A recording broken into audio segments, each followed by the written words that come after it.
नमस्कार मित्रांनो, पुन्हा एकदा तुमचं स्वागत आहे M1 ट्रेडिंग स्पेसमध्ये. आज तुम्हाला ऑर्डर बुक टोटली खाली दिसत असेल, कारण की आज कोणताही आपला सेटअप ॲक्टिवेट झाला नाही आणि आपण कोणतीही ट्रेड घेतलेली नाही आहे. जे पण लाईव्हमध्ये होते त्यांच्यासोबत आपण डिस्कस केलं एक्झॅक्टली आपल्याला कुठे कुठे अवॉइड करायचं आहे. मार्केटने आज चांगलीच व्हॉलॅटिलिटी क्रिएट केली. जे स्ट्रक्चर होतं ते पण इम्बॅलन्स होतं, त्या अकॉर्डिंग आपण आज कोणतीही ट्रेड एक्झिक्यूट केलेली नाही आहे. जसं आपल्याला पाहिजे असतं तो सेटअपच नव्हता, ती मुवमेंटच नव्हती. जे आपण रूल बनवलेले आहे त्या रूलमध्ये पण नव्हता, त्यामुळे आपण टोटली आज इग्नोर केलेला आहे. एक्झॅक्टली दोन्ही इंडायसेसमध्ये काय झालेलं आहे ते तर आपण डिस्कस करून घेणार आहोत. बट त्याबरोबर तुम्हाला इथे मी दाखवून देतो की ऑर्डर बुक टोटली इथे खाली आहे. पोझिशन जर बघाल तर पोझिशन पण टोटली खाली आहे.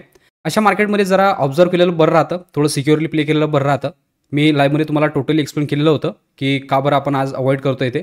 जर मार्केट एका मोमेंटममध्ये असतं, प्रॉपरली सिंकमध्ये असतं, दोन इंडायसेस सिंकमध्ये असते तर आपण एक्झिक्यूट केलं असतं.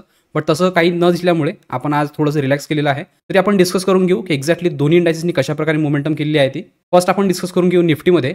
निफ्टीची आज चांगलीच गॅपडाऊन होती. तुम्ही बघितलेलं असेल की मॉर्निंगची जी ओपनिंग होती फुल्ली गॅपडाऊन होती. बट निफ्टीनी आणि बँक निफ्टीनी दोघांनी पण फर्स्ट कॅन्डल जी होती 5 मिनिटची त्यामध्ये त्यांनी जेवढं पण हे गॅप होतं टोटली कव्हर करून घेतलेलं होतं आणि ऑलमोस्ट जो गॅप होता इथे टच करण्याचा प्रयत्न केला. इथे कन्फर्म झालेलं होतं की हा वर जाऊ शकतो. बट मी कंटिन्युअसली सांगत होतो ह्याच्यावर जोपर्यंत जाणार नाही तोपर्यंत आपल्याला एक मोठी मोमेंटम येणार नाही अपसाईडनी. आणि निफ्टीने तेच केलेलं आहे. एक्झॅक्टली इथे रेजिस्टन्स केला, डाऊन साईडला पुश केलं, इथे थोडा वेळ थांबला, स्विंग क्रिएट केला, डाऊन साईडला पुश करण्याचा प्रयत्न केला. या लेवलवर आपण डिस्कस केलेलं होतं.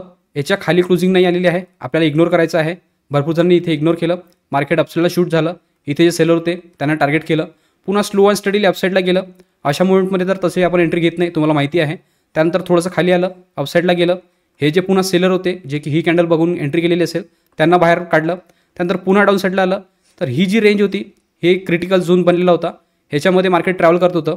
इथे एक चान्स होता बट ऑलरेडी याच्यामध्ये आपला चांगलाच वेळ गेलेला होता आणि बस एवढ्या मोमेंटसाठी आपल्याला प्ले करायचं नव्हतं. आणि जे हर्डल होते ते पण खूप जवळजवळ होते. तुम्ही जर बघाल तर हा हर्डल आणि हा हर्डल सिक्युअर होता. या कॅन्डलनी प्रॉपरली काढलेलं नव्हतं, त्यामुळे आपण टोटलीला इग्नोर केलं. आता जी क्लोजिंग दिलेली आहे ऑलमोस्ट हा जो रेंज आहे ह्याच्यामध्ये आणि ओपनिंग दिलेली आहे. तर ज्या प्रकारे आपले रूल आहेत, आपला सेटअप आहे त्या अकॉर्डिंग एकही कॅन्डल किंवा एकही पॉईंट बनलेला नव्हता, त्यामुळे आपण आज टोटली निफ्टीला इग्नोर केलं. त्याचबरोबर बँक निफ्टीला पण इग्नोर केलेलं आहे, ते पण आपण डिस्कस करून घेऊ. बँक निफ्टी पण चांगलाच गॅपडाऊन होता. ज्या प्रकारे मी सांगितलं फर्स्ट कॅन्डल याची पण स्ट्रॉंगली बुलिश होती. एक्झॅक्टली जसं त्यांनी ओपनिंग दिली फर्स्ट कॅन्डलमध्ये टोटली रिकवर करून घेतली होती. फर्स्ट कॅन्डल यांनी अपसाईडनी रिजेक्शन पण दाखवलं. इथे या कॅन्डलमध्ये आपण बाईंग साईडला होतो, बट मी सांगितलं की याच्यावर जोपर्यंत क्लोजिंग देणार नाही तोपर्यंत मुवमेंट येणार नाही आणि याच्यावर यांनी क्लोजिंग दिलेली नाही आहे. एक्झॅक्टली आलेलो रेजिस्टन्स घेतला, इथे सेलर ॲक्टिवेट झाले, याला डाऊन साईडला पुश केलं. ऑलमोस्ट डे लो आणि जो हा पीडेल आहे हा टच करण्याचा प्रयत्न केला. पुन्हा या लेवलवर बायरने याला सांभाळलं, थोडीशी एक रेंज क्रिएट केली, ब्रेकआउट देण्याचा प्रयत्न केला. बट ब्रेकआउट ज्या प्रकारे आपल्याला पाहिजे WRC अकॉर्डिंग त्या अकॉर्डिंग नव्हता, त्यामुळे आपण ही मोमेंटम इग्नोर केलेली आहे. या कॅन्डलनंतर प्रॉपरली स्पेस नव्हता, जे आपल्याला टार्गेट पाहिजे ते निघत नव्हते, त्यामुळे आपण याला इग्नोर केलेलं आहे. आणि तसंही जर तुम्ही बघाल तर ही जी मोमेंटम होती वन साइडेड होती, त्यामुळे आपण याला इग्नोर केलं या कॅन्डलमध्ये. तर बँक निफ्टी या अकॉर्डिंग एक स्पेस करून किंवा थांबून थोडा एक स्विंग क्रिएट करून जर गेला असता तर आपण एक्झिक्यूट करण्याचा प्रयत्न केला असता.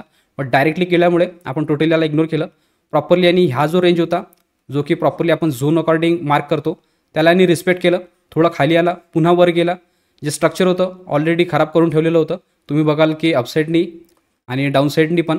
तर टोटली जे स्ट्रक्चर होतं एका रेंजमध्ये दिसत होतं, जो की हा रेंज होता. या कॅन्डलमध्ये एक ट्रेड होता, बट ही जी मोमेंटम होती सेम ह्याच्यासारखी होती. मला वाटलं की हा जो हर्डल आहे इथे हा थोडा रिॲक्ट करू शकतो. एक्झॅक्टली त्यांनी केलं, पण इथे आपण त्या अकॉर्डिंग आपण त्याला इग्नोर केलं. इथे थांबायला पाहिजे होता, एक रेंज क्रिएट करायला पाहिजे होती. त्यानंतर ब्रेकआउट दिला असता तर एक स्मॉल SL आला असता आणि मोमेंटम जे होतं ते पण फास्ट झालं असतं. डायरेक्टली हे जे बाहेर आहे यांना आणि त्यानंतर डेलोचे जे बाहेर आहे त्यांना टार्गेट केलं असतं. एक्झॅक्टली बँक निफ्टीने तसं केलं पण आहे, बट ज्या प्रकारे आपला रूल आहे आणि आपला सेटअप आहे त्या अकॉर्डिंग नव्हतं, त्यामुळे आपण याला इग्नोर केलेलं आहे. इथे जे टार्गेट आहे जे की या लेवलचं होतं ते डन केलं, वर गेला, स्ट्रक्चर मेंटेन ठेवलं, खाली आलं, जे डे लोचे जे बाहेर होते त्यांना टार्गेट केलं, मग पुन्हा वर गेलेलं आहे. आणि एक्झॅक्टली निफ्टीसारखा त्यांनी एक रेंज क्रिएट केला जो की मोठा रेंज होता, त्याच्यामध्ये यांनी क्लोजिंग दिलेली आहे. तर इथे आज फक्त दुरून ऑब्झर्व करायचंच काम होतं. भरपूर गोष्टी आज आपण डिस्कस केल्या. मोमेंटम स्काल्प काय होतं, मोमेंटममध्ये आपण ट्रेड का बरं घेतो, बायरची सायकॉलॉजी काय होती, सेलरची सायकॉलॉजी काय होती, एक्झॅक्टली ऑप्शन्समध्ये बायरना काय बघावं लागतं आणि सेलरना काय बघावं लागतं ते आपण टोटली आज लाईव्हमध्ये डिस्कस केलेलं आहे. तर ज्यांना कोणाला पण अजून लाईव्हमध्ये जॉईन व्हायचं असेल आणि पूर्ण डिटेल घ्यायची असेल तर ते डिस्क्रिप्शनमध्ये दिलेल्या व्हॉट्सअप ग्रुपवर जॉईन होऊ शकता आणि पूर्ण डिटेल घेऊ शकता. पूर्ण डिटेल तुम्हाला तिथे मिळून जाईल. कारण की रोजची मार्केटची सायकल राहते ती वेगळी वेगळी राहते. आपण तेच रोज डिस्कस करत असतो. तर ज्यांना पण पार्टिसिपेट करायचं असेल आणि लाईव्हमध्ये लर्निंग करायची असेल तर ते डिस्क्रिप्शनमध्ये दिलेल्या व्हॉट्सअप ग्रुपवर जॉईन होऊ शकता आणि त्यानंतरची जी प्रोसेस आहे ते फॉलो करू शकता.